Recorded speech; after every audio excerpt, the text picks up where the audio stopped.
Hello everyone, welcome to my channel. আজকে একটা special জায়গায় যাব। তার আগে একটু বলে দিই একটা জিনিস। ভুবনেশ্বরে যারা আমার ভিডিও দেখো তারা জানো যে আমি এখন ভুবনেশ্বরে আছি। তো এখানে যা গরম, মানে সেটা যে কোনো দিক থেকে কলকাতাকে হার মানাবে। তো এখানে আসার পর থেকে নিজেকেই সব কিছু করতে হয়, রান্না বান্না বলো যাই বলো। তো এখানে গরম থেকে মানে গরমের জন্য এখানের মানুষ একটা স্পেশাল ডিশ খায়, যেটার নাম হচ্ছে পকোলা। এবার আমি হয়তো জিনিসটা ভুলও বলতে পারি, আমি দেবায়নের থেকে যতটা শুনেছি সেটার বেসিসেই বলছি। অ্যাকচুয়ালি মানে আমরা যেটাকে কার্ড রাইস বলি সেটাই আর কি, বাট ওর সাথে আরও অনেক কিছু এক্সট্রা জিনিসপত্র থাকে। পকোলার যে ডিশটা হয় সেটাতে ফিশ পকোলা হয়, চিকেন পকোলা হয়, মাটন হয়, ভেজ হয়, সব ধরনেরই হয়। তো ব্যাপারটা যেটা হয়েছে সেটা হচ্ছে মোটামুটি দেবায়ন রোজই টিফিনে কিছু না কিছু নিয়ে যায়। তো কালকে ও বলেছিল যে ও নেবে না, ওর খিদে নেই। এবারে অফিস যাওয়ার পরে ওর যথারীতি খিদে পায়, তখন ও ভাবে যে পকোলাটা ট্রাই করা যাক, কারণ ওটা মোটামুটি খুবই হেলদি গরমের জন্য। তো ওর ওটা খেয়ে এত ভালো লেগেছে যে আজকে আমাকে ধরে বেঁধে নিয়ে যাচ্ছে ওটা ট্রাই করানোর জন্য। ও কালকে ট্রাই করেছিল ফিশ পকোলা, যেহেতু আমি ভীষণভাবে মাছ প্রেমী, সেই জন্য ওর মনে হয়েছে যে ওই ফিশটা নাকি আমার খুব ভীষণভাবে ভালো লাগতে পারে, সেই জন্য আজকে আমাকে নিয়ে যাচ্ছে। তা আমার সকাল থেকে উঠে আজ তেমন কোনোই কাজ ছিল না, শুধু স্নান করেছি, রেডি হয়েছি। এখন প্রায় 1:30টার মতো বাজে, ও অফিসে আছে। এখান থেকে ওর অফিস খুবই কাছে, মানে একদম ওয়াকিং ডিস্টেন্সেই রয়েছে, খুব কাছে। বাট এই বাইরের প্রচণ্ড গরমের মধ্যে যেটা হেঁটে যাওয়া একেবারেই সম্ভব না। ওর অফিসেরই কাছে একটা ধাবা আছে, সেই ধাবাই আজকে খাবো। তো যেহেতু এটা একটা স্পেশাল কি বলবো আইটেম, একটা স্পেশাল ডিশ, সেই জন্য আমি ভাবলাম যে আমি একটু তোমাদের সাথে শেয়ার করি। রেডি হয়ে গেছি, এখন একটা উবার অটো বুক করেছি। উবার অটোটা এলেই বেরিয়ে পড়বো। তো চলো যাওয়া যাক। বেরিয়ে গেছি। যে কটাও উবার অটো বুক করতে চেয়েছিলাম, একটাও আর কি নেয়নি, ক্যান্সেল করে দিয়েছে। গরমে কোনো গাড়ি ঘোড়া কিচ্ছু নেই, তো আমাকে অগত্যা হেঁটে হেঁটেই যেতে হচ্ছে, কারণ কোনো ধরনের বাসও দেখতে পাচ্ছি না। তো যাই, কি করব, খুব একটা দূরে নয়, এইটাই যা একটা সুবিধা। একটু রোদটা দেখাচ্ছি, জাস্ট দেখো, মানে ভাবনার বাইরে। রাস্তাঘাটে কিচ্ছু নেই, মানুষজন নেই, গাড়ি ঘোড়া নেই, কিচ্ছু নেই, এত গরম। তো ফরচুনেটলি একটা অটো দেখলাম যাচ্ছিল, অটোটাকে জিজ্ঞেস করলাম যাবে কিনা, তো বললো যে যাবে। অ্যাকচুয়ালি এখানে ওরকম রুটের অটো যেরকম আছে সেরকম নর্মাল অটোও আছে। নর্মাল বলতে হচ্ছে যেগুলো ভাড়ায় নিয়ে যায় সেরকম অটোও রয়েছে। তো অটোয় উঠে পড়েছিলাম। এখন আপাতত যাচ্ছি আমরা দেবায়নের অফিসের দিকে, সেখানে গিয়ে দাঁড়াবো, দেবায়ন আসবে, তারপর সেখান থেকে যাব। যেহেতু যে ধাবাটায় যাব সেটা একেবারেই কাছে, সেই জন্য দেবায়নের অফিসের কাছেই কিন্তু যাচ্ছি আপাতত।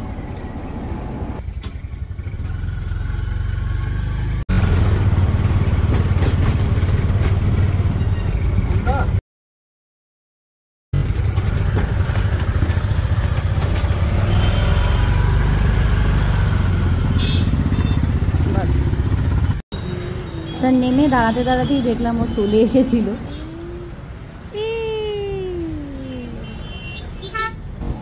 এই জাস্ট রাস্তাটা ক্রস করেই কিন্তু সামনে গেলেই মনোজ ধাবা। অ্যাকচুয়ালি এটা রাস্তাতেও পাওয়া যায়, এখানে যে স্ট্রিট ফুডসগুলো রয়েছে সেগুলোতেও পাওয়া যায়, বাট অনলি দুপুরবেলায় পাওয়া যায়, রাত্রিবেলা কিন্তু পাওয়া যায় না, কারণ এই স্টলগুলো দুপুরবেলায় বসে, রাত্রিবেলা অন্য খাবারের স্টল হয়ে যায় এগুলো।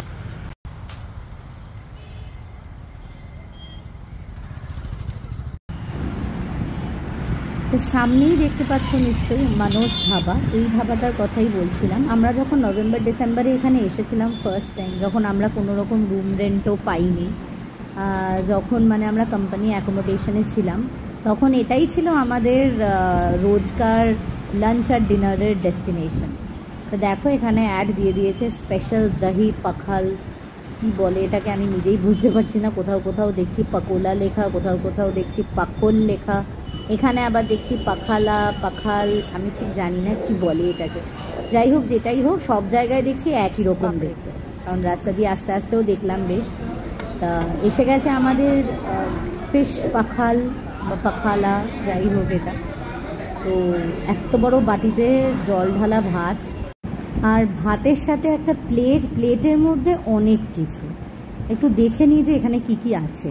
ডাঁটা দেখতে পাচ্ছি, এটা আলু ভাজা, এটা হচ্ছে করলা ভাজা, ওটা তরুলি ভাজা, এটা একটা বড়ি দিয়ে শাক, ওটা হচ্ছে আম, এটা জানি না কি আলুর তরকারি, এটা বড়ি ভাজা, এটাও জানি না কি, এটা মাছ। এবার আমি বুঝতে পারছিলাম না যে কিভাবে খাবো, সেই জন্য আমি ওকে দেখাতে বলছিলাম যে এক্স্যাক্টলি কীভাবে খেতে হয়। তো যে বাটিটা ছিল, বাটির মধ্যে ভাতের সাথে ছিল জল, দই, লেবু, শশা, আরও ডিফারেন্ট টাইপের স্পাইসেস, আর কেমন পাতার মতো কিছু একটা ছিল, যেটা ছিল হচ্ছে আলটিমেটলি পুদিনা পাতা।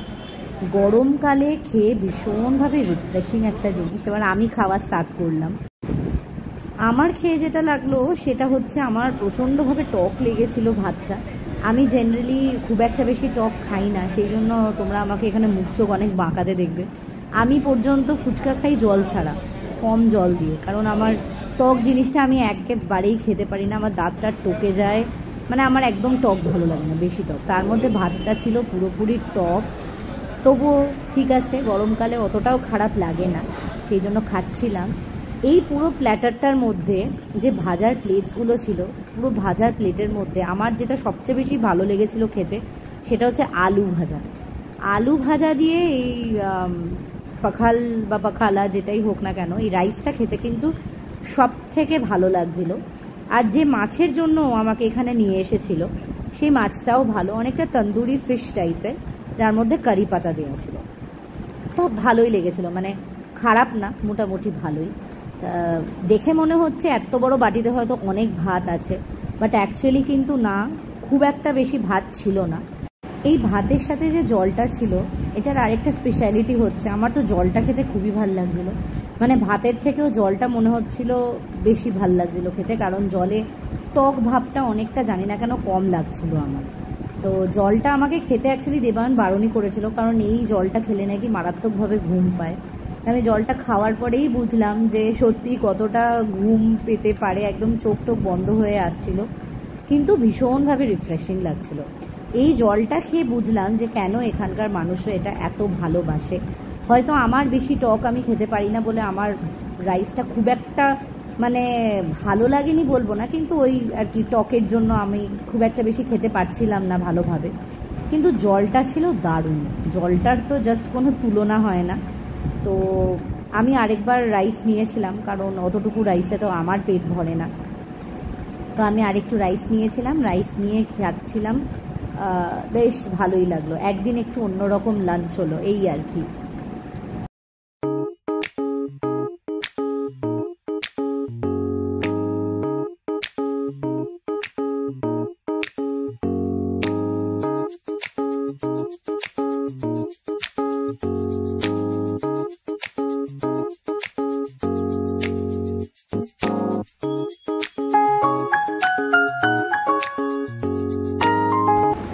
যাই হোক, খাওয়া দাওয়া হয়ে গেছে। কালকে যেখান থেকে ঠেকা কিনেছিলাম, সেই যে মলটা ছিল, আমি নিজেও জানি না মলটার কি নাম, সেই মলটায় আবার চলে এসেছিলাম, কারণ ভাবছিলাম একটু কিছু মকটেলস খাবো, বাট আনফর্চুনেটলি কিছুই পছন্দ হয়নি। দেবায়নের ঠেকা খাওয়ার খুব ইচ্ছা ছিল, বাট ঠেকার দোকানে গিয়ে দেখলাম যে কোনো লোকই নেই, ঠেকার যে দেবে সেই লোকটাই ছিল না, সেই জন্য আর কিছু করার নেই। একটু ঘুরে ঘাড়ে ভেতরে দেখলাম আর কিছু ছিল কি ছিল না, এই সমস্ত করতে করতে বাইরে চলে এলাম। বাইরে এসে একদম দেবায়নের অফিসের সামনেই একটা ম্যাঙ্গো জুস পাওয়া যায়, যেটাকে এখানে বলে আমরস, সেটাও দেবায়নের আমাকে খাওয়ানোর খুব ইচ্ছা ছিল। রোজই প্রায় এসে এসে আমাকে অফিস থেকে বলবে যে আমরস একদিন ট্রাই করার জন্য, তো সেই জন্য না চাইতেও আজকে চলে এলাম আমরস খাওয়ার জন্য। সত্যি কথা বলতে আমার তো দেখে বা খেয়ে কোনোটাই খুব একটা বেশি ভালো লাগেনি, তবুও ঠিক আছে, ও বলেছিল। আর এই যে কাঁচের গ্লাসগুলোতে খাওয়া আমার ভীষণভাবে আনহাইজেনিক লেগেছিল, সেই জন্য আমি প্লাস্টিকের মানে নর্মাল কাগজের গ্লাসে নিয়েছিলাম, কারণ কাঁচের গ্লাসগুলোকে ধোয়া আমি চোখের সামনে দেখছিলাম, দেখে আমার একদমই খেতে ইচ্ছা করেনি, সেই জন্য আমি কাগজের গ্লাসে নিয়েছিলাম। বেশ থিক টাইপের টেক্সচার ছিল, কিন্তু ওই আর কি আমার ভালো লাগেনি, তবুও কেনা হয়েছে বলে খেয়েছিলাম। খেয়ে দিয়ে এই ভর দুপুরে টাপ ফাটা রোদের মধ্যে আরেকটা অটো বুক করে কিন্তু বাড়ি চলে যাবে। তোমাদের যদি আমার এই ব্লগটা ভালো লেগে থাকে, আর এই যে পাখাল যেটা দেখালাম নতুন টাইপ অফ একটা ডিশ, নতুন যদিও আমাদের কাছে, ওড়িশার মানুষদের কাছে নয়, যদি ভালো লেগে থাকে একটা লাইক করে দিও। আমার ভিডিও যদি তোমাদের ভালো লাগে তাহলে একটা সাবস্ক্রাইব করে দিও। যদি তোমরা ফেসবুক থেকে দেখছো ফলো করে দিও। দেখা হবে পরের একটা ভিডিওতে খুব তাড়াতাড়ি। বাই।